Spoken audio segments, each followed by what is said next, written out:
if children are born with a disability, the acceptance to that this child has a disability or willingness to keep that child is extremely low. I don't know if you remember seeing Shrikant Bola. I don't know if you all have seen that movie, but there was literally a scene in which they showed that they were going to bury the child because the child didn't have any vision. And that's a story in almost all households at early stages when someone is born with a disability. When you make something inclusive for the last person, you will benefit everyone.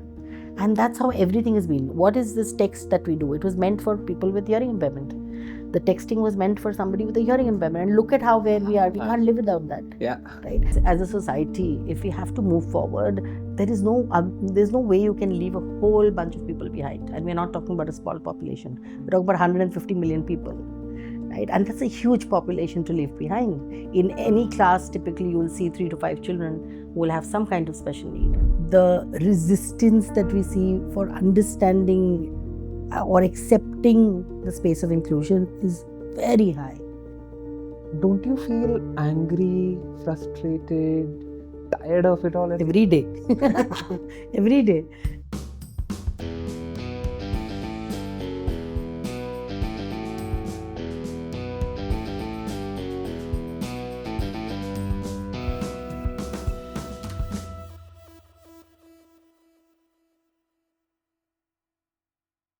Hello, everyone, and welcome to another episode of Raahi Impact Journeys. My name is Girish, and today we will be having a conversation with Sonali Saini, the founder director of Soul's Arc, an NGO that's been working in the field of inclusion. And she has been in the space for the last 21 years. We will be covering conversations around inclusion, around what the work Soul's Arc does is, and her own personal journey. I am absolutely looking forward to this conversation and have been waiting for this day for a few months now. Sonali, thank you so much for joining us. Thank you, Girish. Thank you for this opportunity. So, as we begin, might be good for you to, if you could share an introduction about yourself. So while Soul's Arc is 21 years, I've been in this profession now almost for 25, 26 years. And before that, I was searching for what I should be doing. So I was doing 100 other things when I was in college. I was doing catering, I was doing designing, I was doing a whole lot of things, but couldn't find my space. And I happened to volunteer at a special school when I was in Sophia's College. And I think that experience just gave me fulfillment. And then someone came and spoke about a special education course, which is your bachelor's and master's after graduation. Right. And that's how I really landed up in this field and never looked back. Of course, there are days where I feel this is too much, and there are days where I feel this is too tough and it's too emotionally draining. But I think at the end of the day, I just love doing the work that we do. Lovely. So, to begin with, how do you define inclusion and what is the space that you would say you're working in? So I think inclusion is a very, very wide spectrum, right? So we talk about gender inclusion, we talk about disability inclusion, but for me, it's very simply whenever there is anyone in the room who's left behind for because of whatever reason, that means you're excluding the person. And inclusion is making sure that you're aware, number one, of that there is an exclusion happening. And number two, what are you doing about it? That you want to be inclusive is very, very important. You may not get it right completely. Nobody gets it right. It's not as easy as we think. Even in a room full of people where you tend to typically talk with certain, or move to oscillate towards certain type of people that you relate to, you'll realize it's difficult to make sure that everybody is included because everybody is from such a different background. And but regardless of that, I think being aware that there's someone in the room sitting in that corner and not being included and I think that's just inclusion. And our vision is very simple. We talk about every child learns and every adult earns. What that means is that everyone has to have the opportunity for education and everyone has to have an economic opportunity through livelihood. That is a lovely definition. Before we even proceed further, I'm going to ask you a basic question, but I do want to make sure we are clear on that. Why does this matter? Why does inclusion matter? You said it is about, you had an expansive definition of treating everyone in, with equity, with respect, but why do that? that seems like a lot of work. If I'm being honest. Yes, and I do realize a lot of people feel it is a lot of work, and that is the reason a lot of investments, for example, happen towards education. But if you talk about a child with disability in the same classroom, there are no investments happening towards that. So, if, for example, if funders are funding specific classrooms in a particular state or government schools, there is funding towards a mainstream approach. There is no funding towards inclusion in that classroom because they also feel it's very hard. This is too tough. This is too much to solve. There are too many layers to do. And I think why it is important is, especially in the world that we are in today, right? We're so divided. We are extremely self-focused and do not realize as a society, if we have to move forward, there's no way you can leave a whole bunch of people behind. And we're not talking about a small population. We're talking about 150 million people, right? And that's a huge population to leave behind. In any class, typically you will see 3 to 5 children who will have some kind of special need, and that's a huge number. 1 in 6 is the number. That's not a number that you can leave behind. You're also economically depriving them. The GDP gets affected in the end, right? So it's not just what's happening in the classroom, not just what's happening at the workplace, but even as a country, we're having so many people who are absolutely, if given the right opportunities, if given the right accommodations, will be able to contribute to our economy. Are you thinking children and adults? Do you believe they should be treated separate, differently, or is there an underlying thesis of how a person with disability of whatever type is can be treated? Yeah, I mean, so there is always this example of difference between equality and equity, right? So equality is when you're giving the same opportunity to everyone, and equity is when you're understanding the person's challenges, limitations, and you're providing the opportunity in such a way that it's equitable. So you may give half an hour extra for someone to work. You may allow the person to come in a little late because of mental health challenges that a person may be facing. So that is what equity is. So we don't want equality. It never works for anyone. Everybody's equality and needs are very different. So if we understand what is it that's best suited for this person, that's the inclusive approach. Got it. And what are the right terms to use? So, I mean, again, I think so one is the way that we address somebody who's excluded. I think, is it with respect? Is it with dignity? So, for example, if you're talking about someone who has a disability, it's a person with a disability, right? Person first, disability later. You don't see a disabled person, right? So you say Rahul has autism, right? Not autistic, that he's autistic. So you don't define the person by the exclusion. You define the person because there's so much beyond that. That is one of the things that's excluding them. That's one of the factors. But Rahul is so much more than everything else. So I think that's the I think using the word disability is absolutely fine. There is no need to say special needs or differently abled. It's a very, very accepted term. We don't want to hide challenges under the carpet. It is out there, and it's just that it has to be done with dignity. And what has been the history of inclusion? Again, what I know is around the school education space. What I remember is there used to be a time where the idea was to have children in a separate classroom, and then the idea of integrating with the a classroom with other kids came in. So, what's been the history of inclusion? And if you could just help take us through that journey. Sure. So I mean, about, I would say, 100 years ago, when there was awareness about that something has to be done for children with disabilities or young adults with disability, it started off with segregation. So that means you would have a special school, you would have a different school for them, right? And that approach stayed for a very long time and still stays. So in India also we have the social welfare department, for example, which runs special schools.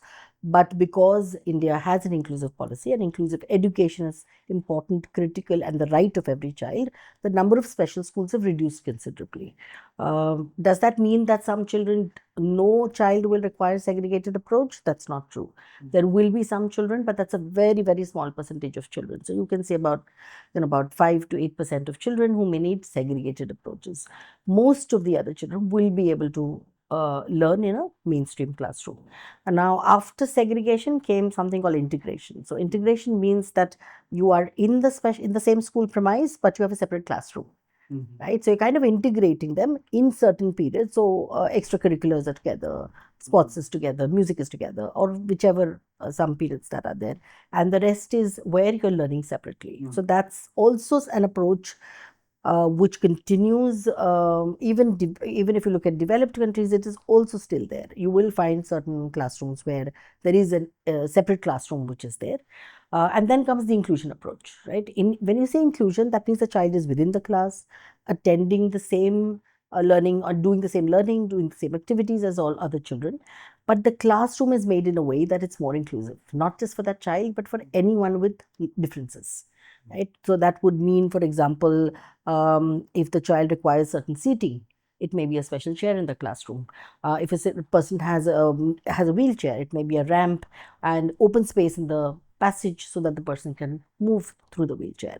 So inclusion is, if you look at the policy today, whether you look at new education policy or rights for persons with disability, which is the main act in India, RBWD Act, it talks about inclusion, right? Whether it is workspace or whether it is school, the person should be within the premise with everyone, with appropriate accommodations that are required, right?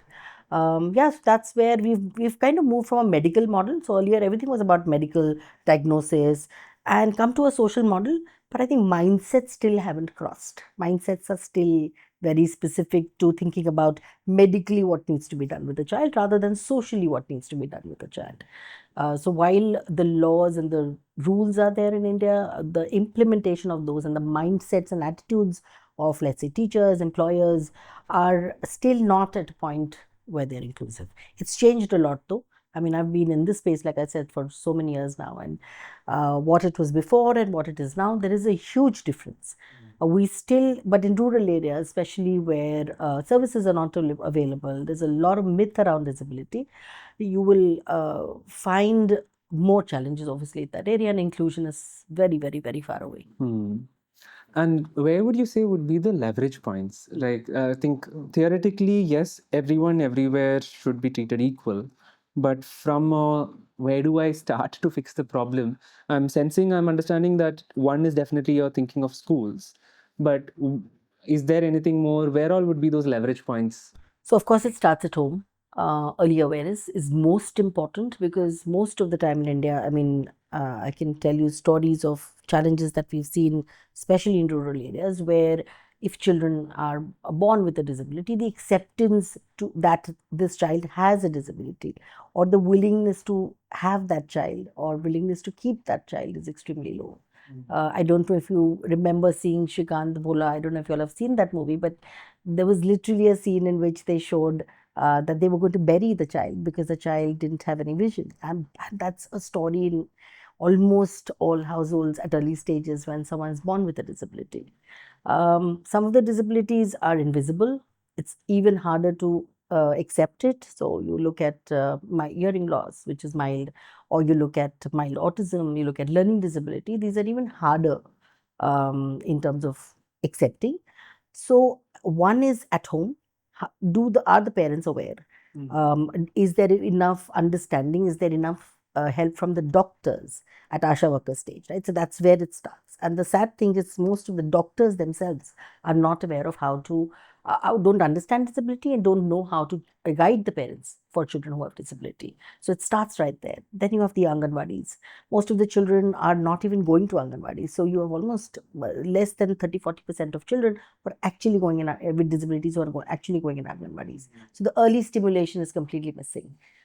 It's typically the mother who's blamed, and typically you will see they will not, I mean, they're not even ready to get their child out of the house. Many times the children are hidden, are not taken outside, not even told that there is a child with disability in their homes. So first things, home, parent, doctors, ASHA workers, that whole ecosystem which lies at the early child care system. Then of course comes schools, the teachers, the peers, the headmasters. So one thing you will see in government schools that there's a huge drive to include children with disabilities. So admission is no more a problem, which was very different last couple of years ago. With Sarva Shiksha Abhiyan now being Samagra Shiksha, both times there was a huge push for children to be admitted to school. So that is something that you will see is I wouldn't say a solved problem, but to a large extent, you will see children coming in. However, they don't stay in school because the classroom is still not inclusive, the school is still not inclusive, and the ecosystem is still not inclusive. Right? And therefore, they will drop off by the time they finish their primary stage.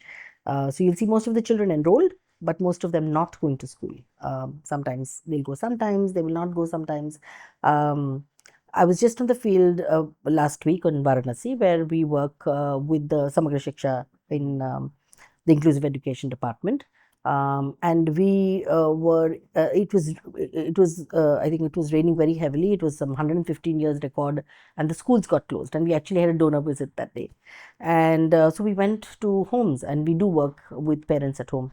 So we went to their homes. We went to their home, and we met this child. His name is Naman, and there's another child who we met whose name is Dheeraj, and very bright child, has some motor issues, can't walk too much, but doesn't have the right assistance to be able to go to school. So but he was going to school, the mother was taking him to school, and the one thing that he said is that nobody plays with me. So his problem was not that, oh, I'm not learning. His problem was there's no one who plays with me or nobody who sits with me. And that's why he didn't want to go to school. So there are these things which make all the difference, right? I mean, it's the attitudes more than anything else that makes a difference. So even if there is minimal accommodation, if the attitude is right, any teacher, any person will make it happen. Because all you need to do is ask the person what they need, or ask the person what is required for, look at the person, ask the person, and just do what needs to be done. But unfortunately, as a school system, we're extremely rigid. So therefore, the parameters, I've admitted the child, but anything beyond that is either the special educator's responsibility or it's the mother's responsibility, and that's really what needs to be changed. And then, of course, the next touch point comes at the employment livelihood space. Right. I mean, you have 70% of them in rural areas, 70% of people in India are in rural areas. So employment in the urban space is very difficult. Most of these children, because they've dropped off by middle school, well, you're not going to find them. So you don't know where they are, right? So even finding them and getting them access to learning, skilling is something that's absent. So there are no special training courses for children with for young adults with special needs. So that's a huge gap that to help them get into. Yes, we have the SCPWD department, which is there, which is the skills councils for persons with disability, but they have guidelines. They're still not full-fledged courses that you can do. Then you have the livelihood space, where you have a huge mission, which is the rural livelihood mission, which also has a special component for the social inclusion component for people with disabilities. But the reality on ground is that approaching them or working with them on ground level doesn't happen. So therefore, access to services like learning how to do, whether it's agriculture, so you have Pashu Sakhis and you have Krushi Sakhis and all these who are there in the system, but they will not work with people with disabilities because they feel they can't do anything. So I think exclusion is at every point, and every touch point is important. So even for us as an organization, when we started purely in the primary space, and then we grew with our children. So for almost 12 years, we were just a center-based model. That means we worked only with children. We didn't have anything outside that. We would directly work with children. We had a small little special school where we would teach 1:8 ratio. But we decided that we will give everything that happens in a regular school, including the curriculum. We will not compromise on that when we do this. And as our children started growing up, we realized that they're really learning well. Most of them are being thrown out of mainstream schools, and there is this incident which changed our direction as an organization. So there is a child called Sanskar who was enrolled. Sanskar. He was enrolled in our school at a very early stage. So I knew him since he was 2 years old, and we had a pre-primary and a primary. And like I said, we grew up with our children. He was going to complete his 10th standard. At the end of our decade, we were celebrating that so many of our children are going to be doing their 10th standard. And he was asked this question. There was a small documentary which was being shot on our work, and someone asked Sanskar, the interviewer asked Sanskar, what do you want to do when you grow up? And he said, I want to grow up, I want to go to office, and I want to get married to my wife. Right? And he said this, and we all, of course, smiled at his innocence, and but realized nothing we're doing over here is going to even enable taking that path. Yeah. such a small thing. It's such a small little thing that you need to do, but nothing is enabling that for sanskar. And then what is the point of our existence if there is, we are going to, the outcome is going to remain the same for sanskar, whether we were there or not there. So what if we did 10 standard? There's nothing in the future anyways. He's going to be sitting at home. So that's where we really struggled, one, to find if there are organizations who are doing work at the ecosystem level. Second, at an employment, livelihood space, are there enough organizations? And when we pivoted, while there were organizations, they wouldn't work with neurodevelopmental children. I'll just explain the word neurodevelopmental. So it's basically children with cognitive challenges or neurological challenges, which is autism, intellectual disabilities, ADHD, learning disability. So this is a whole spectrum of children where it's almost invisible, right? You can't look at a person and say this person has a disability. However, socially, it's harder to include them because of communication challenges, because of sensory challenges that they face. So while employment was happening, it was happening more for individuals with hearing impairment, with locomotor disabilities, where the functioning is not different, right? There's a sense which is, so it's communication which is affected, but there's no social issue which is there. So when we started, we realized there's nobody who's doing employment in this space. And so, I mean, we didn't have a choice because all our children had grown up and we were with them. That's when we said, one, we need to move towards ecosystem building because the law is there, schools need to be more inclusive, and two, we need to find a path for them ahead. So, we actually landed doing the whole spectrum because we grew up with our children and we realized we have to do something, otherwise, they'll drop off of here. So, that's kind of been our journey. So when you say the entire chain from, let's say, early childhood to school to work, if you look across this, there are two ways you could do this, and you alluded to this in the history. You could take a singular focus saying, okay, I need to provide specialized support. And the other thing is, I need to help mainstream, right? And whether it is gender equality or inclusion of persons with disability, there is this entire debate slash question, or I would say the drift towards saying we must mainstream. But question is, how effective has been mainstreaming, and how much has it then just been like, acha, theek hai, we can say, okay, inclusion is included. So, inclusion is a very distant dream for us today, right? It's very, very, very distant. Even segregated approaches are not successful, right? So, does it? So, if I had to say what's a better approach, I would only ask this question: are children with segregated approaches, do they have a better future? Are they getting jobs? Are they being able to live a dignified life? If yes, then that approach is good. But if not, then clearly this is not the approach either. Just because it looks right doesn't mean it's right. Right? And that's the problem with segregated approaches, because once they finish that special school, they will go back to the society and they would not know how to function in that society. And the society would not know how to function with them because they've never seen a person with disability in their classroom, right? So inclusion, it depends on how you, so you have to look at success in inclusion in a very different way, right? One is, are you providing equal opportunities, right? Uh, and I ask this question always, that when we are doing education, does it mean that every child in that classroom that we are doing interventions with is going to have a fantastic future?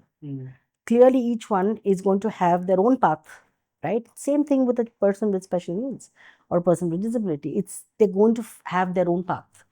But does that mean you've provided everything and you've done everything in your power to be able to get that person on that path? Only then we can say inclusion is successful, right? And we've not even started. I would say at a systemic level, we've not even started. So when we start working with any state government, the first thing we do is, of course, we know enough, but just when we start talking to the state, we say, how are you doing these 1, 2, 3, 4, 5 things? Do these children have learning access? Do they have special books? Do they have the right accessible classroom infrastructure? And typically the answers are no for everything, right? Yes, we are doing something. Yes, we are doing something, but it's not enough. So for us as an organization, I think it's a hard path. You may decide that, like the question you asked me is inclusion the Mainstreaming of inclusion. Is mainstream or inclusion is it the right path? How will we know when we never do it? Not even started on it. So it's like gender inclusion, right? When if somebody had asked today, if you ask, is gender inclusion, of course it's the right thing. But I'm sure when you asked like 50 years ago or 80 years ago, they'd say, what rubbish, what are you talking about? Yeah. So we have to take that journey, right? And it's a hard journey to take. It's a hard push to have. Yeah, I did not see that coming. So I want to just make sure I'm clear. So one, when you say there are different types of persons with disability, I just want to list it and I just want to make sure we have covered everything. So one, we have the obvious. So folks who have motor disability, which would be in a wheelchair, and I think somebody in a wheelchair and someone who has blindness are the two that are most common when you think about it.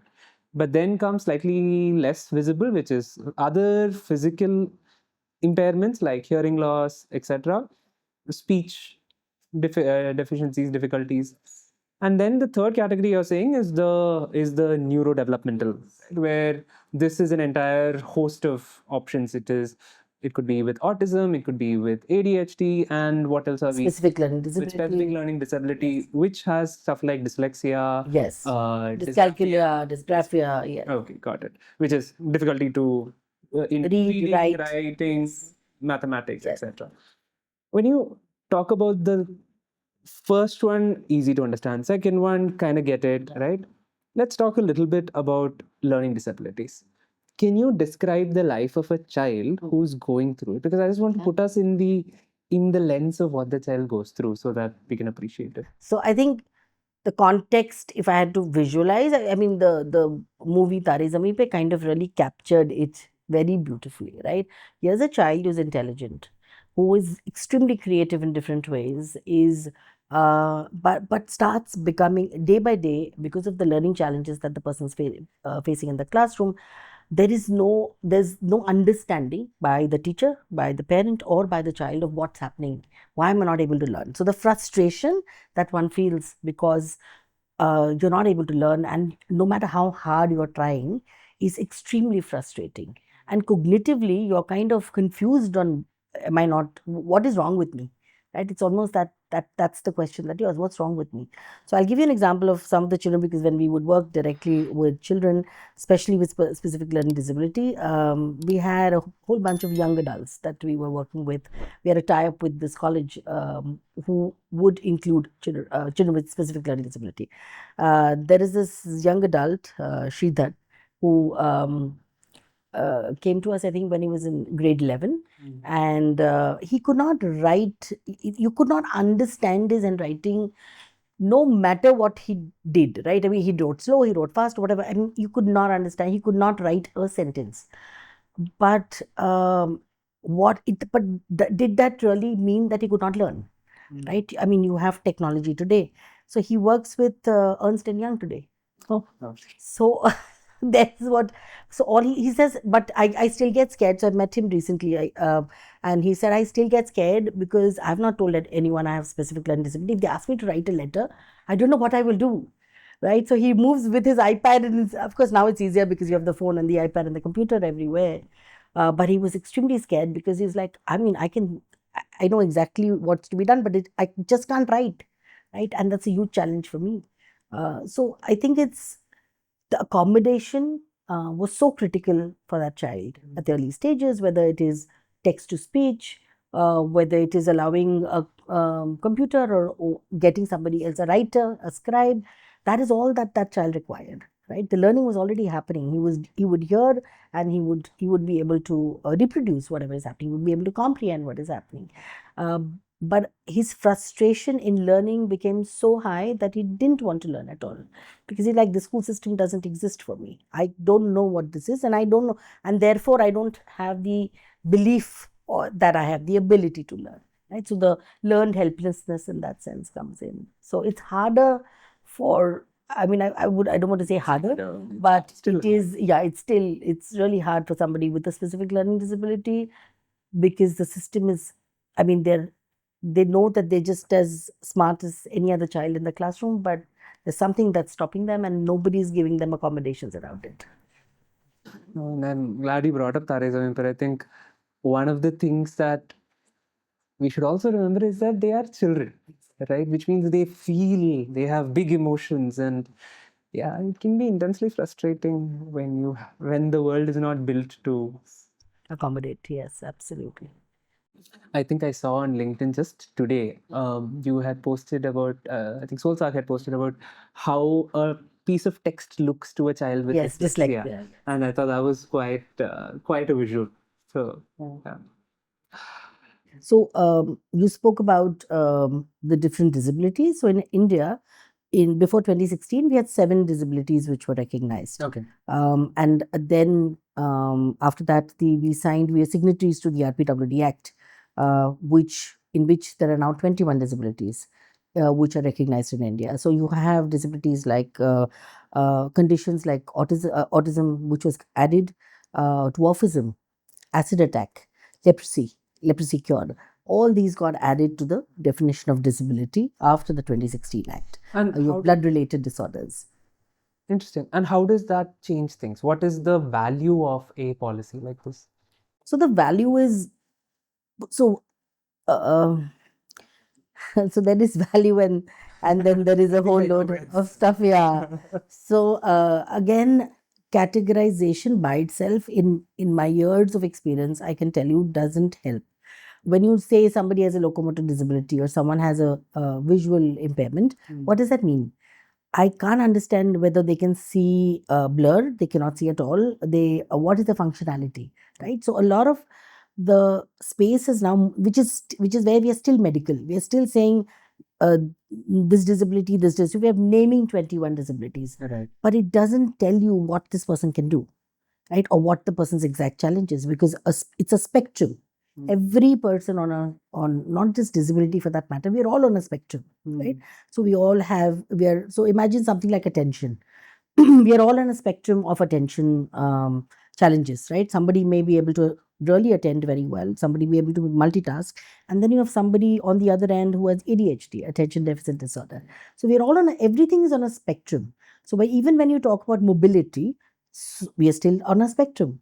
So the right perspective, which is where the World Bank, the WHO is now talking about, is the functionality of the person rather than naming the disability. So you talk about what is the level of mobility the person faces. Does the person have difficulty? Does the person not have difficulty? Can they survive with or without the mobility device? Then there is no need to say that this person has a disability, because they've got the right help, they've got the right support, and they are able to survive just like you and me.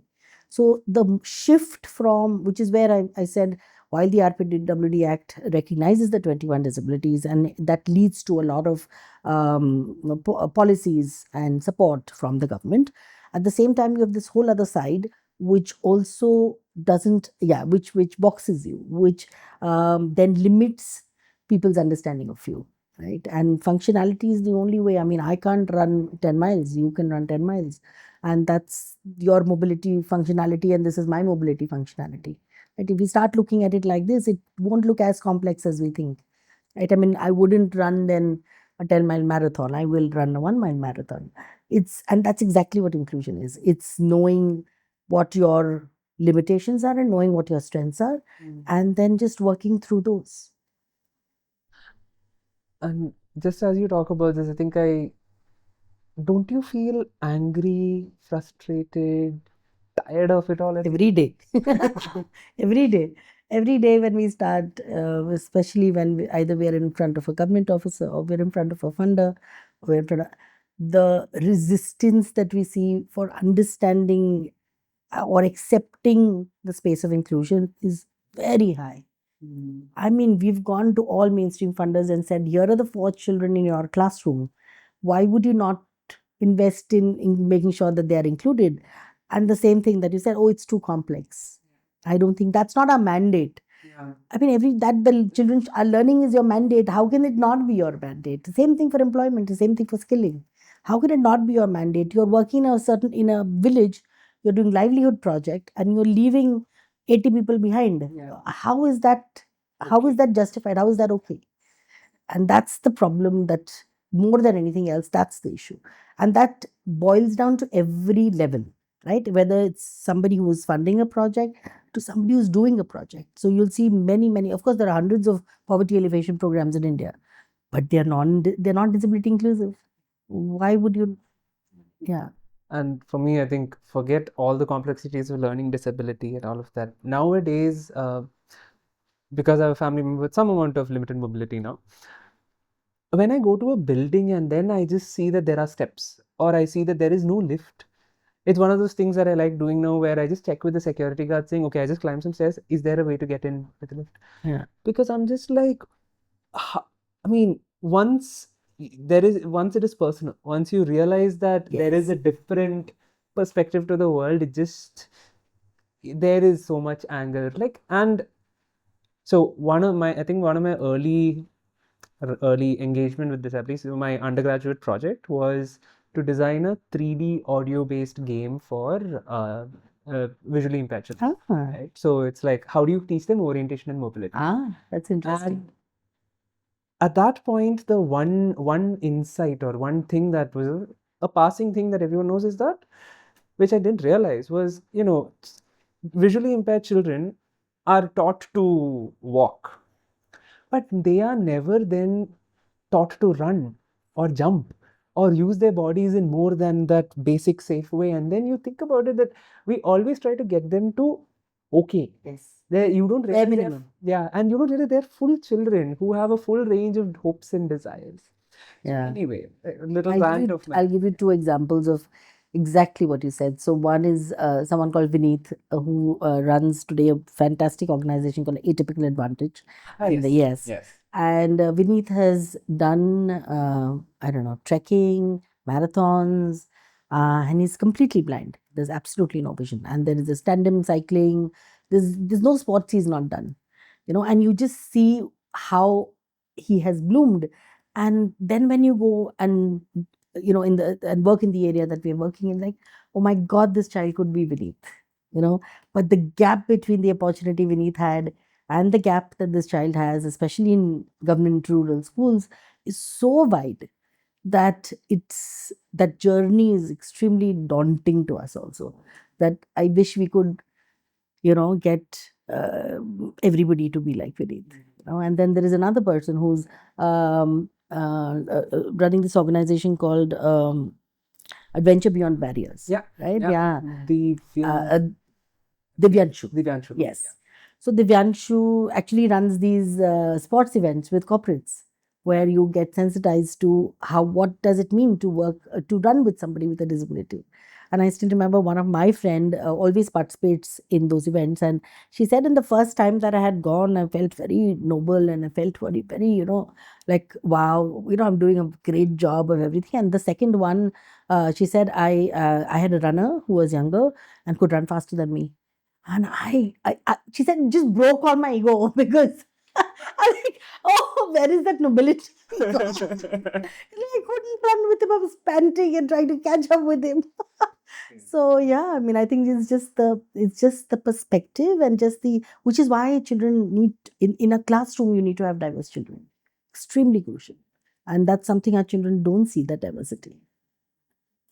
And this is one of those things that you said which really struck me and I hadn't really thought about before, was that point around how much just exposure to different types of people give you a certain comfort with how you then deal with them, engage with them, and that plays out in all sorts of forms, and it's very subtle. So yeah, I mean, I'm sorry, there are so many stories coming to mind from school and where you meet someone, and because you've met someone who is like that before, you know what to do, you know Yes. what they need. It's more intuitive for you, while others are like, I Awkward. don't actually know, Yeah. how this person Yeah. is. In the schools also the same thing, right? Representation. Yeah. So critical. If you see now, the LGBTQ representation has increased in the media. Yeah. So if you see someone from the LGBTQ community, you are not surprised anymore. You don't have as many questions in your mind as you had before. The same thing has to happen with disability. What are some myths that you would like to bust around inclusion and around disability? So one is, of course, children with disability can't learn.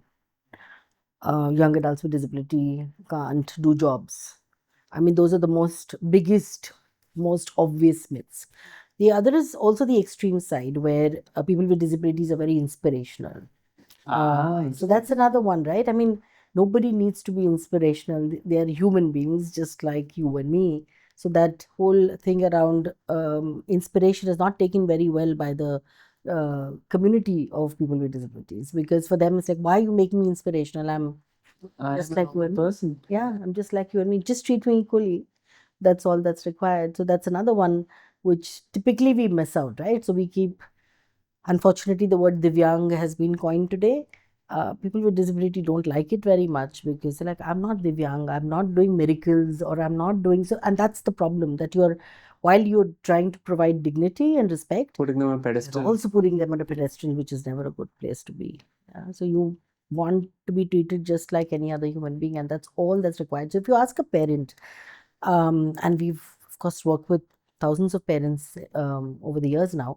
And if you just ask the parent, what do you want for your child? The only thing they will say is, I just want my child to be accepted. Nothing else. That's all that matters, right? So that acceptance is extremely critical to the person, their family, and that's all that you need to do. Everything else will follow. You can't, like I say, you can't measure equity, equality every day, and you can't make it right for a person every day. But if that person feels accepted as a part of your organization, as a part of your classroom, that is sufficient for the person, because they can manage the differences themselves, right? As long as they feel accepted, as long as they feel, oh, you don't feel that I'm a burden in the classroom, right? And that really is what acceptance is. And I just want to ask you more deeply. What would you say you should do or not do? Because there are going to be times, what does acceptance, what does inclusion mean for someone who I am now face to face with? So ask, one is, don't get scared. Most people, when they see a person with disability, they feel they'll say something wrong, or they feel that they'll do something wrong, and the person will get hurt or annoyed, right? And you have to be just as frank. Ask a question if you don't know. Ask the person about the disability. They'll be happy to share. They'll be happy to share. Ask the person what they need. So if you're in a room full of people, and you see that this person, for example, has a visual challenge and is sitting right behind, you ask the person. You don't say, come and sit in the front. You ask the person, which is the right angle for you to see, right? You don't just say, chalo chalo, you come in the front because you have a visual problem. Give the person a choice, right? All you're doing is asking, what is it that can make the situation better for you, right? And that's all that needs to be done. And try and include as much as possible, right? So whether you're going for lunch, you're going for whatever, make sure that that person is included as a part of your, just like you do with your office colleagues. It has to be the same kind of respect, right? Same kind of acceptance. Yeah, and the word that comes to my mind when you're saying this is agency. I Yes. think remembering that they are not defined by just that one aspect of them. Absolutely. And so asking them is the easiest thing, saying, hey, what works for you? Someone had asked me a very interesting question. I'm trying to remember that. So someone is asking you, what is your North Star when it comes to imagining a person's, the success of a person with disability, right? And I was saying all sorts of things, when they get the right job, and the person said, you know what, it's actually when you are able to see the person beyond a disability, right? So Stephen Hawking, does is he known for his disability? He's known for the work he does. Yeah. Who transcended it, right? Because he was so much more than that, and that's really the state you want to bring everyone to, right? Have you been able to transcend, provide that opportunity, that you look at that person beyond the disability. You look at that person as Stephen, as Sita, as Gita, whoever it is. How are you able to view that person beyond the disability? And that really changed my perspective, because I never thought of it like that. For me also, it was a equal opportunity, equal this, equal that. But yeah, but I'm still seeing you as somebody with a disability, no matter what. So it was interesting as a perspective. That is quite interesting. Yeah. So I want to now get to know you a little better. I know that you said when you were in college, this is when you moved into this, but were there any defining experiences? Was it more natural? Because you were also like very young, figuring out what you want to do in life. So how does this even become the journey you want? Yeah, I think it was very natural for me. There wasn't You're from Bombay, like at that point, yes. So my dad was in government service, okay. and we would keep shifting every year. But then I think in the later part of his career, he was very much in Bombay, Thane, so around. So we were in Mumbai, and yeah. So it very, like I said, very naturally it happened that but I was always I was not happy with what I was either learning or what I wanted to be. That question was really troubling for me from very early stages. From grade 11, I remember. And as a student, I wasn't a brilliant student. I was an average student in my class. And my teacher would always say, "She has so much potential, but this girl just doesn't." That's because I'm not interested, And I kept saying that, this is not fun for me. This is not interesting for me. And so that journey began very early. What is it that's going to keep me going? What is it that's going to make me happy in what no, I wouldn't say happy, but what is it that's going to keep me wanting to get up the next day and go back, right? And that journey took a while for me, but very early. So when I was 11, 12, until I finished my graduation, I think at that point I had then figured out. But by then I had done like 20 other things. So I was always doing, I was working, I was doing correspondence courses, I was doing computers at that time had come in, and I was doing fashion designing, and I was doing I still remember Nirvana Niketa. I don't know how many colleges I must have done between my 11. And my parents were petrified, like, what is this girl up to? And in my family, everybody's an engineer and a doctor. So they're like, who's this black sheep who does, what the hell is happening? I think they'd given up by the end of it. Like, I don't know what you want to do. But I just kept trying to find something that would make me, for it to feel right. Right. And one is that volunteering experience by itself, which made me feel that this is a space I can really make a difference in, right? This is a space that stimulates me. Yeah. So I was in studying Sophia's College, and the third year, I actually got admitted in the third year in Sophia's College. The 2 years I did correspondence. It's all weird stuff I've done. Yeah. Yeah, fun stuff I've done in my early days. And then it became very boring because this is all I've done after that. So there's a special school there. It's still there, and I was volunteering over there. I just again figuring out what to do, what's happening, and I think that experience was very surprising for me because I had never seen a person with a disability before that. So this was very unique for me. That, oh my God, there are all these individuals, such beautiful souls, who I've never met in my life before this, or I have never seen this diversity. Maybe I'm sure I didn't know the words, but this is what I felt at that time, that this is a space which people just don't seem to be paying attention to, right? And why these people not out there with the rest of us, right? So that kind of really shaped my experience. And then I was figuring out whether I wanted to do post graduation in psychology, and then someone came and spoke about the special education course. And I was like, yeah, that's what I want to do. Yeah. So I did my bachelor's, then I did my master's. And yeah, I think after that, it's just been it's a very challenging area of work. So you're frustrated on on a daily basis. You're trying to fight everyone on a daily basis. So I don't know what is it that keeps me going, but it just feels right. And what's been the journey since then? Like, was Solsak right out of? No, so I actually ran a unit in SNDT University. It's my bachelor's and master's is from SNDT University, Special Education Department. Very proud alumni, and they just gave me an award, and like, wow. And I saw that photo up on the wall in SNDT, like best alumni, something. There are a couple of us who were there, like, this is the best award, forget everything else. It was really fun. And so we after that I was in charge of one of the units there, which did assessments for children with disabilities and remediation also. So I was in charge of that unit. I was also consulting at Lilavati Hospital as a child development consultant. And simultaneously life happened. I got married. I had a baby after 2 years. So during that entire thing, it was like, okay, I was not, I was feeling like what is happening, this is not the right way, this assessments and remediations, it's not making any difference. What is this? I was not happy with what was happening in the space, and I said I need to figure out a way. For that I need to start fresh.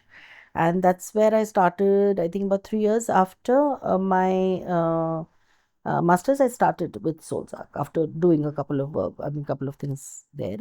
And we started as a very small, it was in a 1 bedroom flat. We had this, we shared it with psychologists. So they would have therapy sessions on one side, and afternoon onwards, we would do special education services over there. And that's how we started. And When there's you one say person.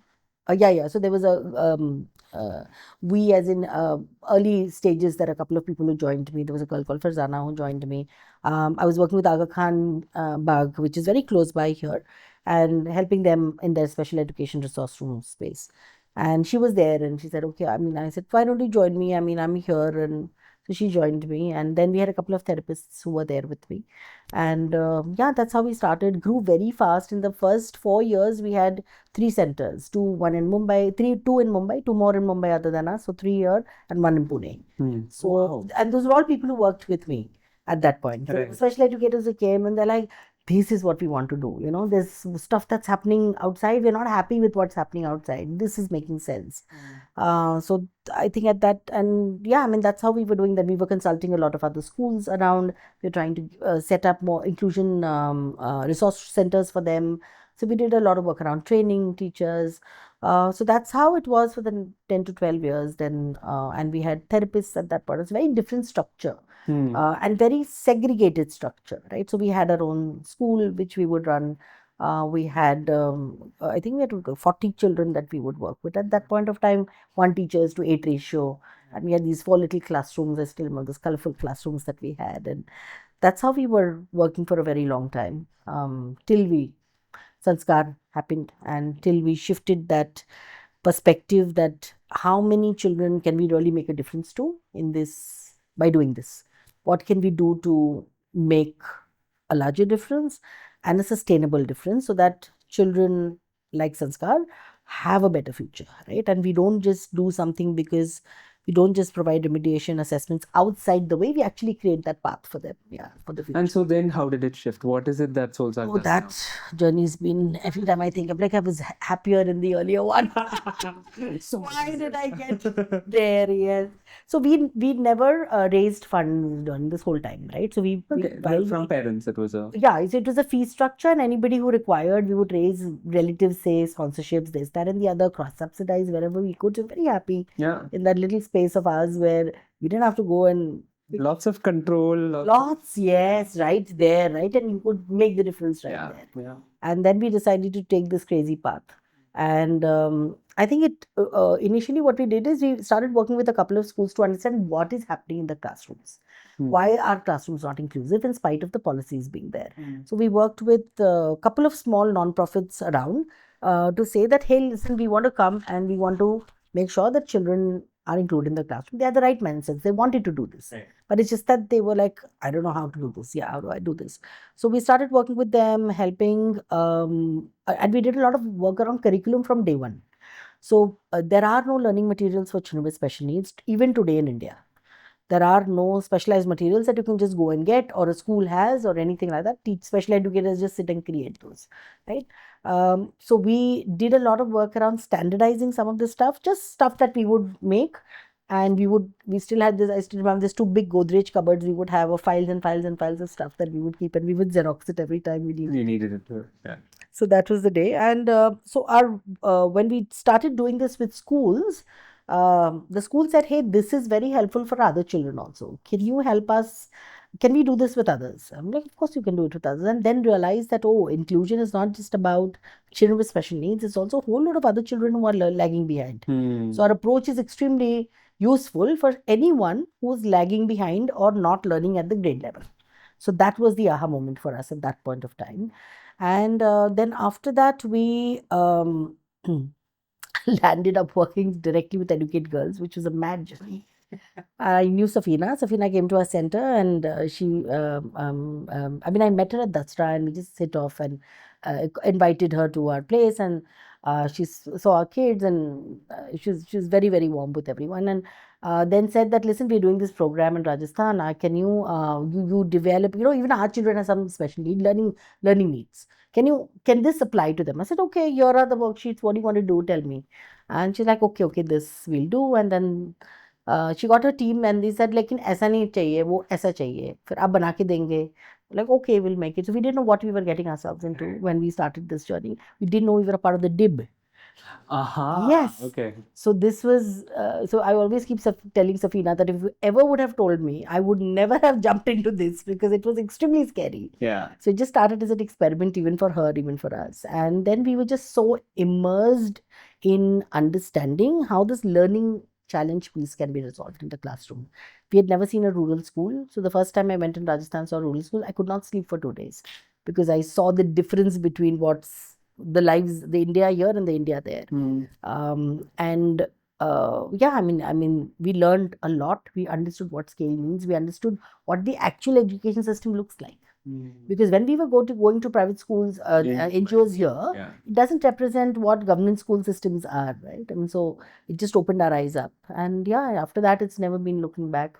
2 years we worked with them very closely. That time, the focus was not on children with disabilities, but understanding the ecosystem. So while we continued to individually work with them, a lot of work there was just around figuring out what learning lags are. How can an inclusive approach actually improve learning for all? And the DIB, of course, was a huge eye opener for all of us. That and the belief that inclusion can benefit everyone. Yeah. And I love that point around the curb cut effect, right? Yes. Which, if you want to just share. Yeah. So the curb cut effect was something which Stanford, there was a research paper from Stanford which spoke about that every on a street you will see this, so we call it ramp here or whatever. It's a curb, right? So there's a slight slope there. And that's meant to be for somebody on a wheelchair.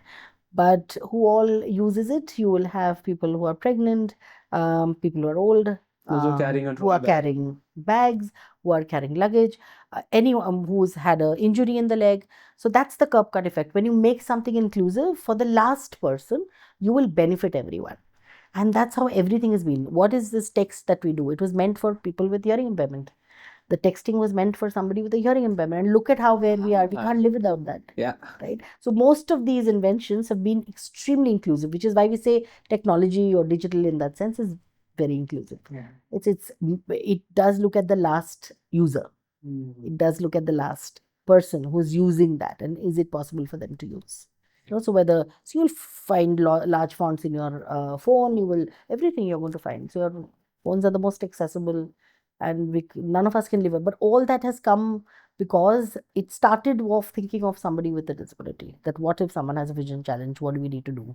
And even mobility for that matter. If somebody has a hand function issue, if you see a lot of things, the way the devices are today, you can function with one hand. Yeah. Right. So that's kind of how the curb cut effect actually makes a difference. And huge believers of that. And we've practically done it with all the other partnerships that we do with of how it makes a difference. In fact, the first time I heard of Solzak was someone explaining that, their philosophy is that if you solve for the last child, then everyone in the class improves. That was how I heard of Solzak for the first time. Absolutely. And huge belief in that system, that if you solve for the last child in your classroom, your entire class is going to improve. So the name has been Solzak from the beginning? Yes, it has been from the beginning. Wow. What's the... Oh Lord. Yeah. So Souls means sun in French.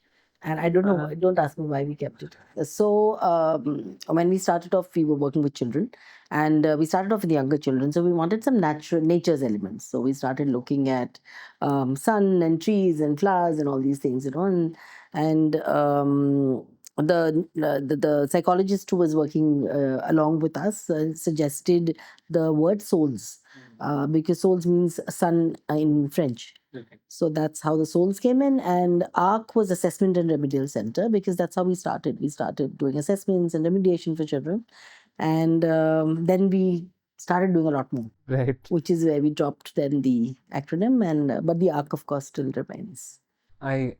Honestly, I actually wondered. I remember trying to fit it me like Sonali Souls. No, Sonali Souls. And I think I have known Solzak as an organization working in education, but I realized about a year ago that you do much more than that. So what has been that expansion? So, if you remember Sanskar's story, we knew that Sanskar had to have something else after he finished his grade 10. And mainstream colleges was not an option for him. The curriculum wasn't appropriate for his needs, so he needed something in skilling. So we started doing employment at that point.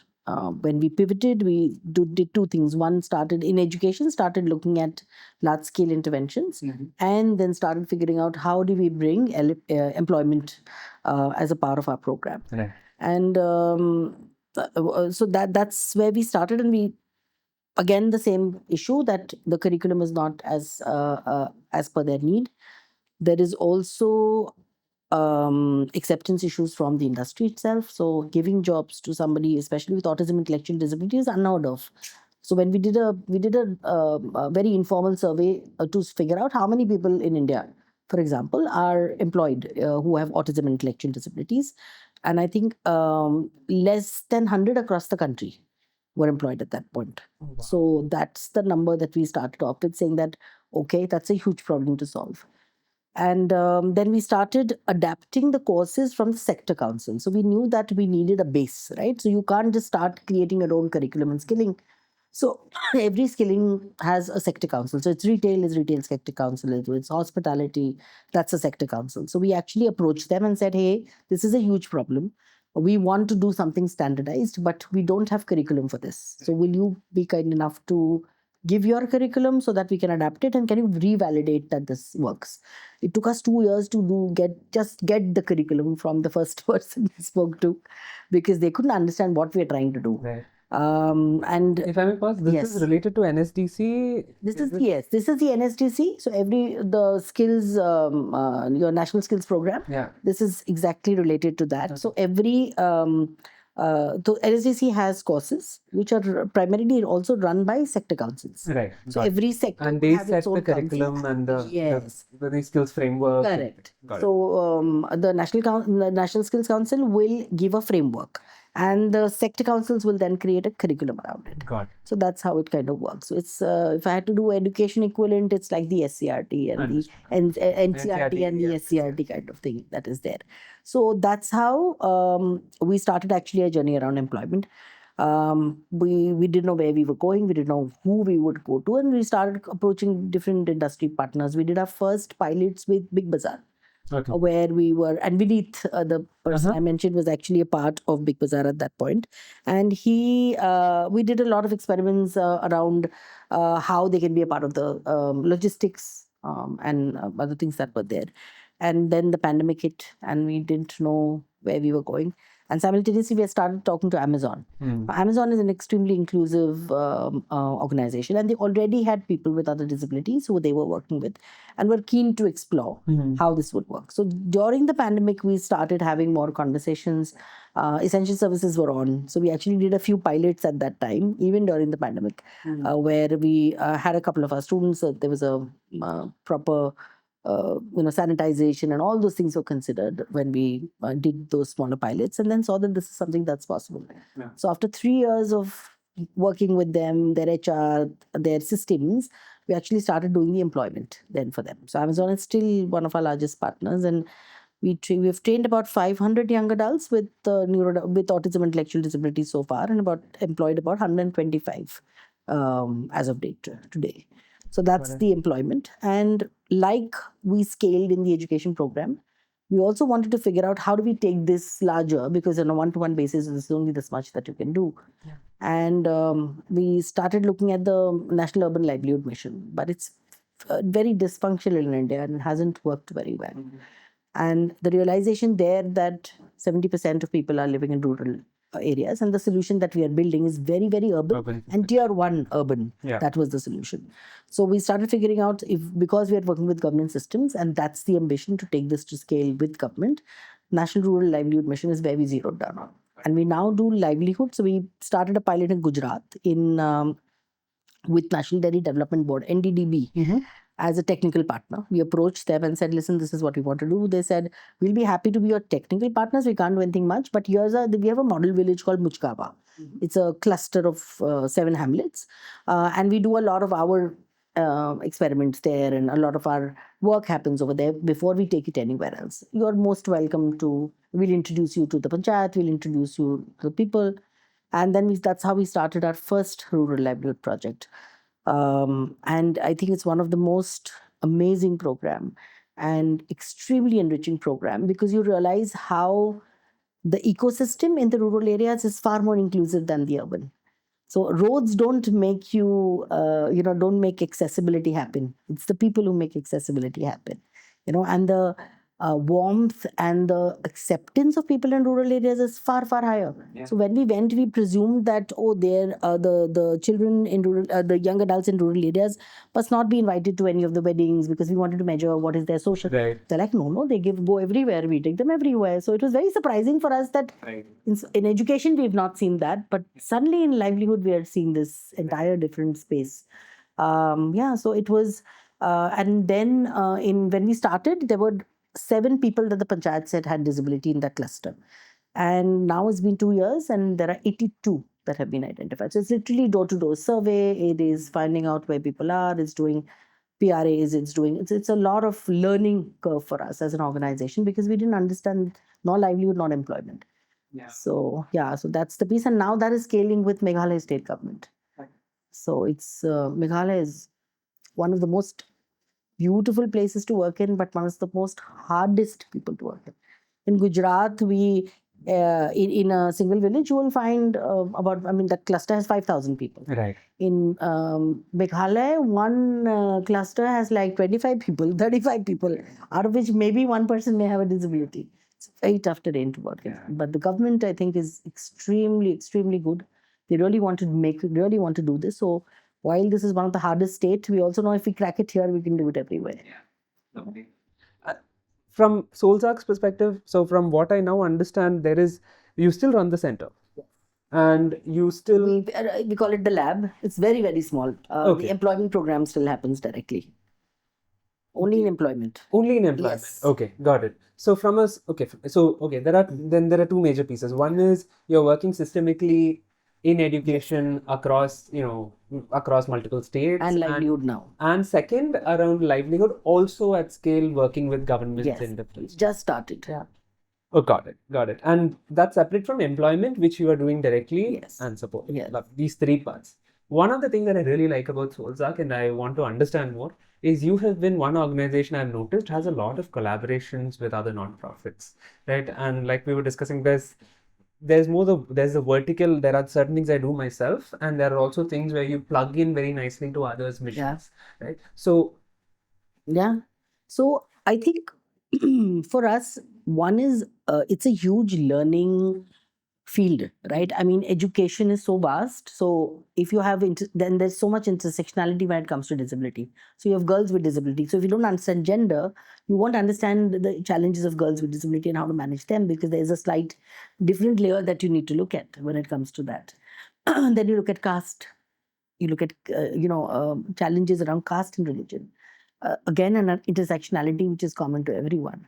You look at children with learning lags in the classroom, children with learning differences in the classroom, not necessarily disability. That's another intersectionality, because the learning challenges still keeps the person from achieving their potential. So all these are different things. So we work with Educate Girls, we work with Learning Language Foundation, we work with Akanksha, we work with Teach for India. So many organizations on different programs. So for example, with Teach for India, they've been running a bridging program for very long. So what happens when children have large learning lags? How do you bridge their gaps? So in mathematics, we have a bridging program that we run, which they've been doing for many years now. Fellows always start with that in their classroom, because they see that at grade 7 and grade 8, they're still functioning at grade 2. But how do you cover that learning lags? So there's science behind it, and that's the bridging that we do.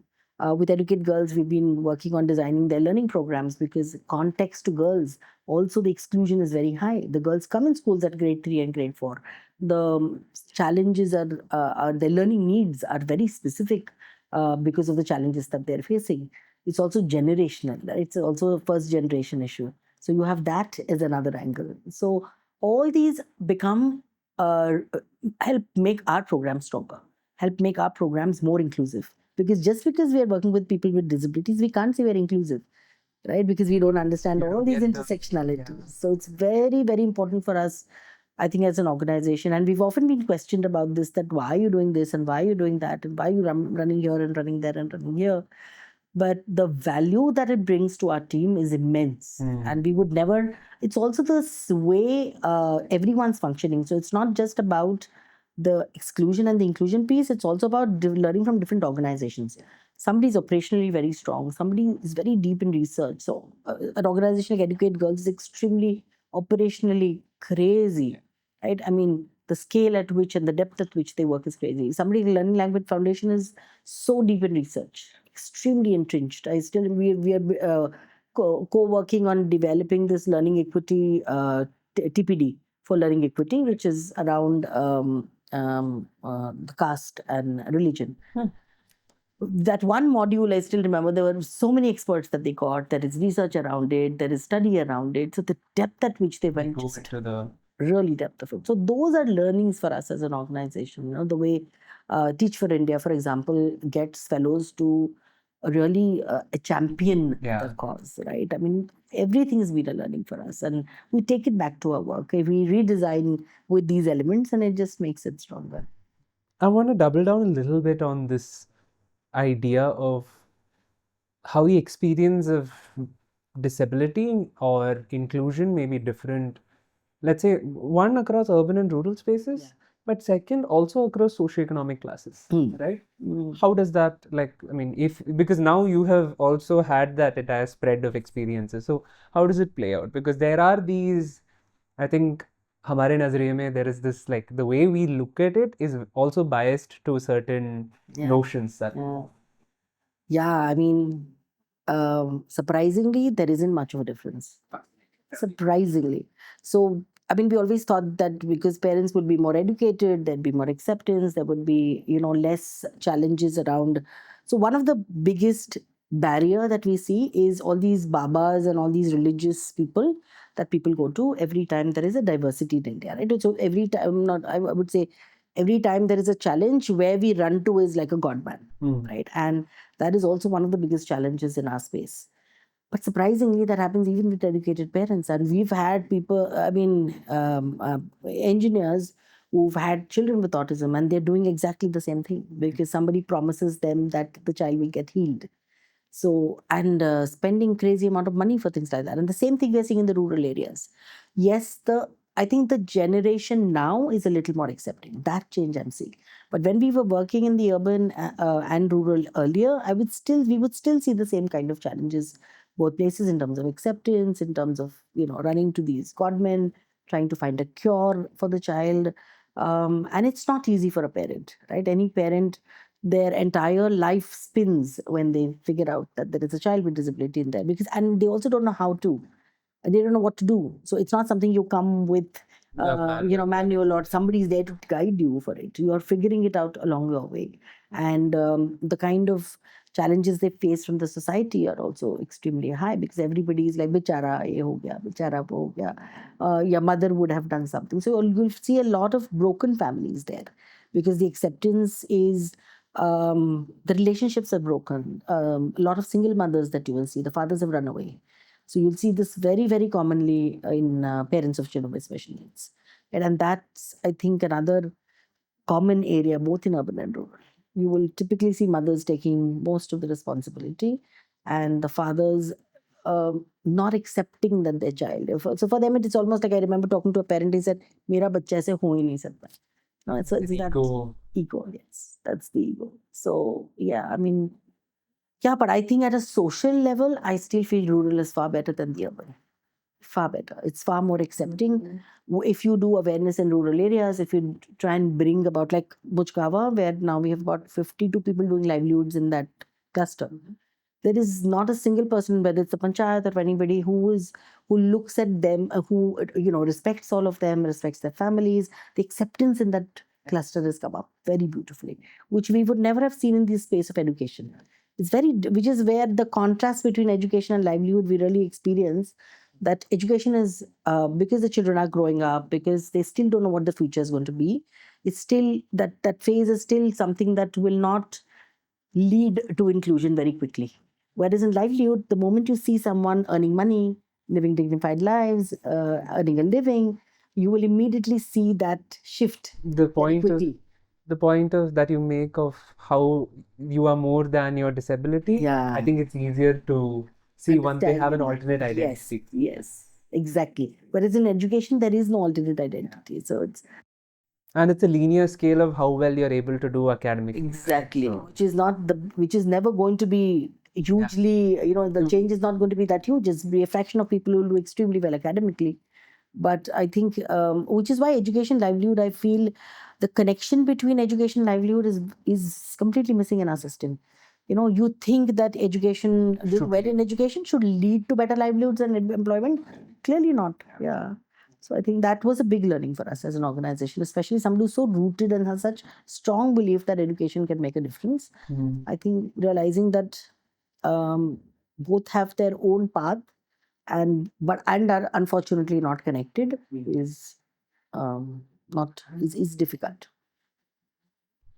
I do have I think what may be most useful, right, at least to some of the folks who are watching or listening, what advice would you give to a parent who has, who is dealing with this reality that they have a child with this disability? And Uh, what resources do they have? Like where all can they turn? What are the options? yeah. So one thing I would say is not to not give up. I told you where I was in Varanasi last week, and the mother just told me, मैंने सारी आशा छोड़ दी. I've given up all Yeah, hope. Yeah. given up all hope. And that I told her, you can't do. You cannot do it. I don't know about anybody else, but you cannot do it. So I think it's not easy. It's only a journey that a parent of a child with disability can understand. But treating the child as equally as you could makes all the difference. We've had of all the years that we've seen parents and children doing very well is when their parents have said, I don't care. I mean, I'm just going to let my child travel on their own. I'm just going to let my child go to school. I'm just going to let, it's okay. I have my fear. I am scared, but I'm going to let my child do that. So I would say this overprotection that typically parents have, that they're scared to let go of their child because they feel the consequences of the outside world are hard, is is something that is very detrimental when they grow up.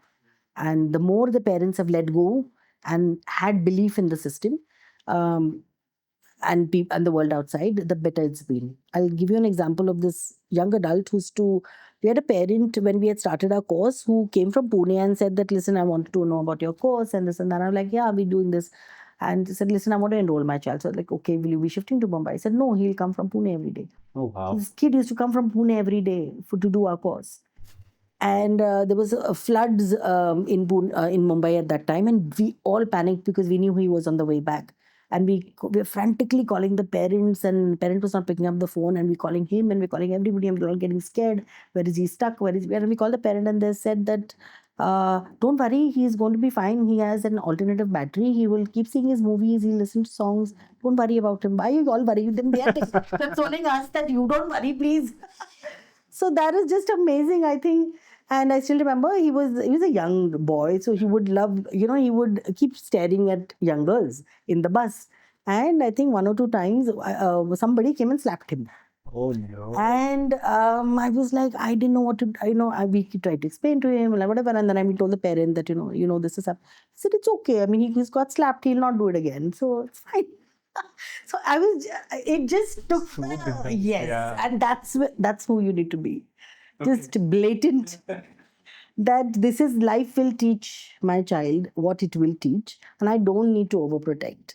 I think this is important for all parents, not just for children with disabilities. But yes, Exactly, because I feel like a lot of what you're saying is perhaps applicable for yeah, any parent. absolutely. Especially today's world, at this helicopter parenting that happens. I think we're so worried about every outcome of our child that वो गिरना नहीं चाहिए, वो ये नहीं होना चाहिए, वो नहीं होना चाहिए, उसको child should not cry, child should not feel bad, child should not feel.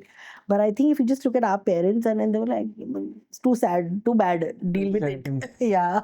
And I think that strength, it's a quiet strength, which you can have, and it also helps you de-stress. because you've kind of, your belief that this will work out is there.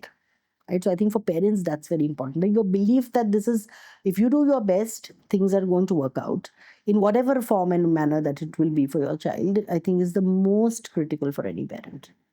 Nothing else matters. I mean, we've seen children whom we felt will never be able to do anything, but their parents had that strong belief and just bloomed at a certain point in time.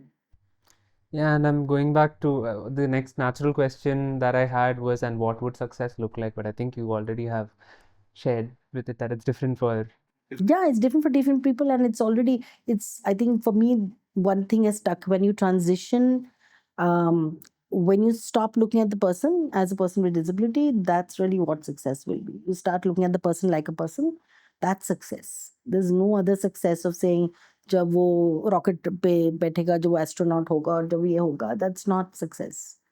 And what about this point of representation, right? How do you think about this? Yeah, very interesting. And in a larger space. Yes. So one of the things, have you ever seen a textbook and have you seen a child with a disability in any of the textbooks? Right. So, I mean, that's the first thing that we started doing in our work, that we started pushing the SCRTs to say, put some representation of children with disabilities in your textbooks.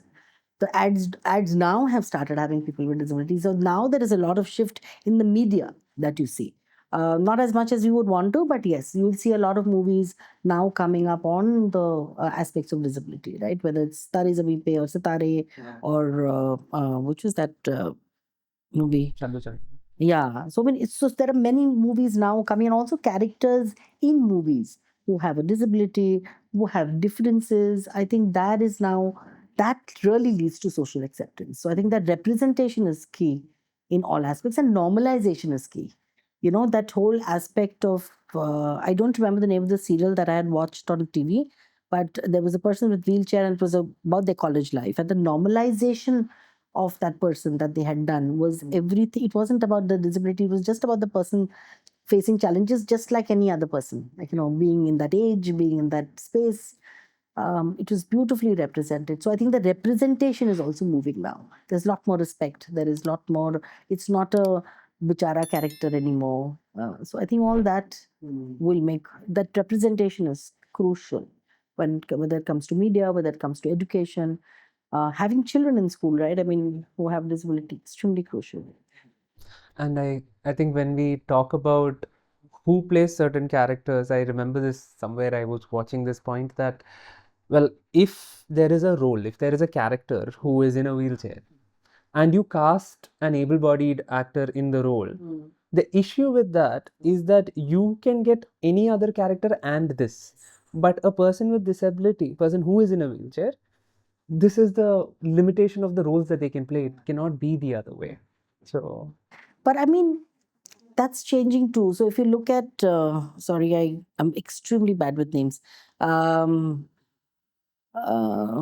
this actor in Hollywood who has dwarfism, who is I in, am terrible with names. yeah, yeah. Okay. So I know who you're yeah, referring yeah, to. yeah.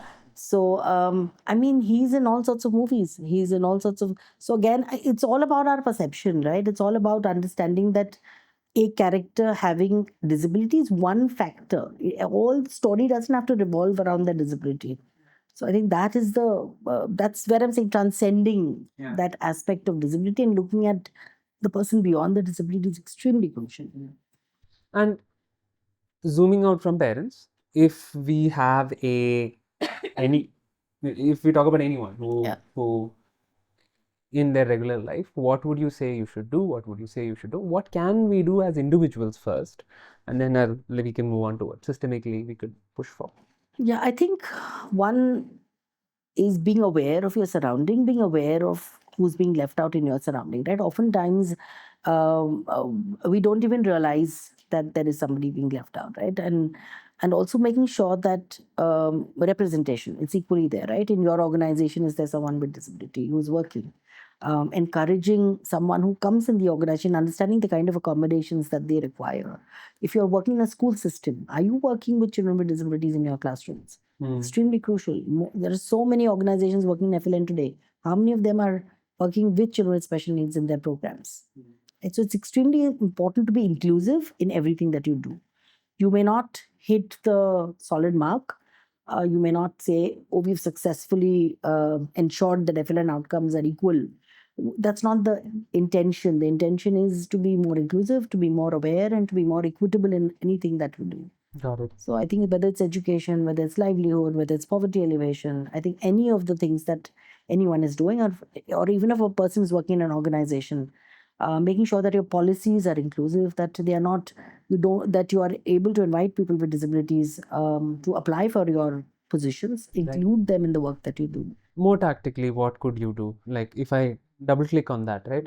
I'm still struggling between this tension of mainstreaming and specialized support. Yeah. Right. So when you say, again, we both are, we keep going back to the classroom. So in the classroom, you're saying provide special support, but at the same time, you're like, if we make the curriculum inclusive, then everyone is sorted. So that's in the classroom. But similarly, if I look at a job application, what are the things I am well intentioned but completely clueless, let's say, of what I could do? What would that mean? So let's look at the classroom to begin with, right? So if there is a child with, let's say, visual impairment, the materials need to be in braille or large print. As simple Right. as So as simple as that, right? So you make sure that it's accessible. Now, somebody with cognitive challenges, you can't have the same learning outcomes that you are having with the rest of your classroom. The materials need to be adapted for the learning needs.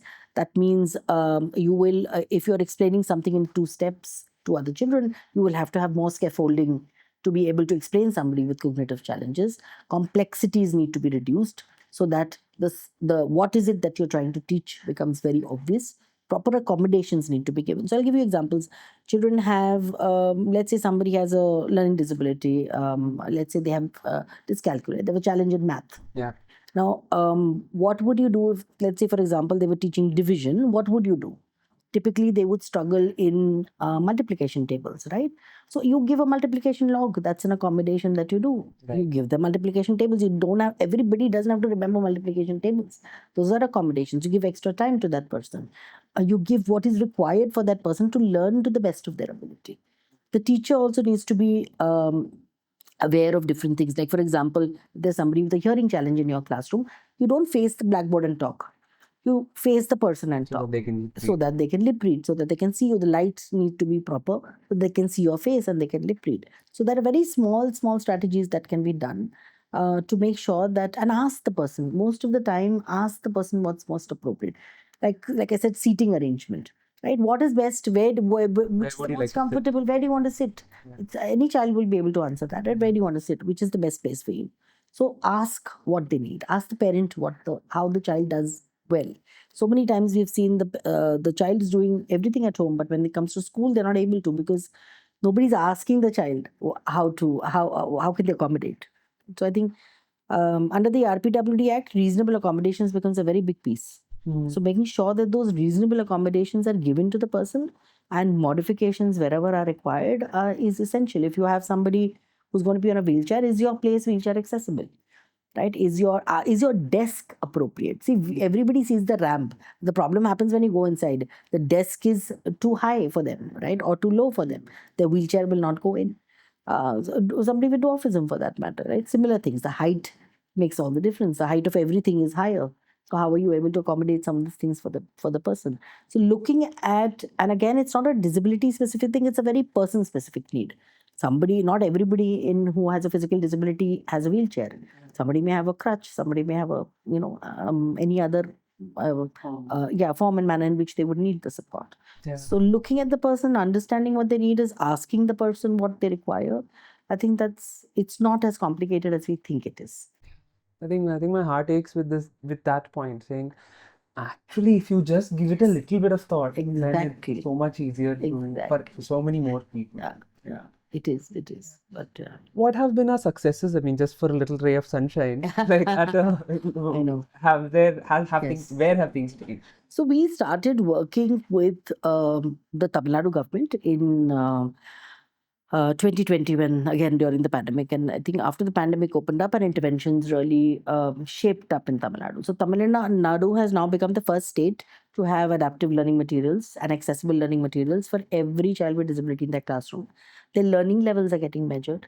By the way, did you know in India, the learning levels of children with special needs are not measured at all? I'm not sure I'd follow. If you can break that. So, for example, you have the evaluations, spot assessments that happen, the Nipun assessments that happen, the uh, which is the which is that test which happens at no, I even asked for that. NASA's, yes. So those that happen. So whenever there is a child with special needs, it's just marked as CWSL. You don't test that child. So that's where we are. There's no differential There's no detail. evaluation at all for that child. You just assume. Oh, you just mark it and don't Yes. assess them. Yes, you do not assess them. There is no learning data for children with special needs in India today. That is Absolutely ridiculous. atrocious. Yeah. Okay. And nowhere is it there. So Tamil Nadu actually became the first state. Wait, I'm sorry, I'm just Yes. hung up on it. Is it so that the numbers don't get skewed? Yes, that is one. Secondly, the assumption that this child is not learning anyways. Anyway, this is not What's the outcome. point? Yeah. Okay. So one is your outcomes are going to get reduced. So you want every child to become Nipun. The moment you start counting children, who have- the other children. Yeah, Okay. exactly. And this is not just now. It's always been like this. You don't think people have the ability to be able to learn. When you don't see learning data, you would obviously it's invisible to you. So that's not a problem that exists for you at all. So for the government, there is no problem of learning outcomes for children with special needs because you've not measured any of them. So Tamil Nadu actually became the first state where learning outcomes were measured, not just in baseline and line, but even summative assessments in the classroom now have adaptive tests in their class. Okay. So Which means that there is a tests are at their differentiated level. test for. Yes, there's a differentiated test for them, for the children in their classroom. Then it also became the first state to have a universal screening tool. So in Tamil Nadu, every child gets screened for health or disability risks every year. When they're enrolled or When they're in school, every year, the teacher screens the children. So because of that, early identification of children with any challenges, and there is then back tagging to the departments. There is ensuring that there is linkage to services.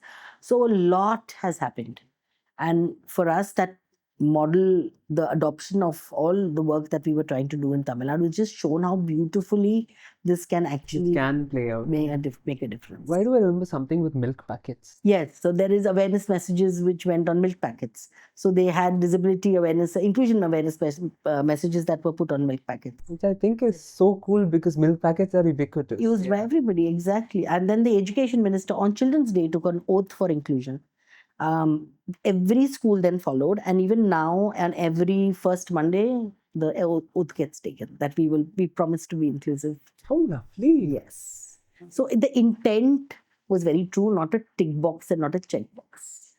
So that, I think, for us, it just showed the power of what a system can do, right? I mean, while we would love to take all the credit for it, we are only instrumental in working with them. There is nothing that we could have done without them. So I think giving full credit to the way the state has, and now not only at the primary, we're now moving to the middle school, figuring out how the middle school can connect to the livelihood, actually building that pathway with the government. So the intention is very, very, very true, and they really I think they truly want to make the system inclusive, right? And that's something we wish every state government actually starts looking at. And there are spots and bright spots happening in a lot of places. Delhi, I've just heard, I'm going next week to Delhi, and I'm meeting the inclusive education department there, who's also doing a lot of things. They're also doing a similar pathway, figuring out what happens when children drop out, what alternatives can be given. So a lot of state governments now are seeing that this is important. And there's a lot more learning that can happen. So lots of rays of hope that we are now seeing after, I think, 5 years of work in Tamil Nadu, and listening now to different things that are moving. Excellent. And if I am to just take stock of where we've reached in this story, so one, I think for me, the highlights of this conversation so far have been one, the point around invisibility. You just mentioned the word, right? I think it is invisible, and that is part of the problem, especially when you realize what 150 million children, 150 million people in the country have some form of disability, and 1 in 6 children, which is like a large percentage of every classroom, right? And second, for me, is this idea that a small design change can actually make life so much better for so many people. And third, it doesn't come at a cost of others. In fact, it, all boats rise, and you actually make things better for everyone. Absolutely. I mean, I think these are fantastic takeaways. I'm glad at the end of the conversation we've had such. I wouldn't have said it better than this. So this question that I ask everyone, which is, if a genie were to come to you and give you three wishes, what would you wish for? I think the first thing would be for everyone working in any of the spaces to prioritize inclusion in the work that they do. So if it's an educational organization, how can they make sure that their program becomes more inclusive, right? And really prioritizing the need for equity in their program. So I think that would be number one. How can we get organizations, funders to pay more attention to this issue? I think the second one would be whole lot more resources. I think it's very selfish, but I think the number of people that we work with and the amount of work that we do is just crazy. So personally, if I had to say, you need to invest a lot more in making sure that inclusion happens. It's not something that's going to happen by the way.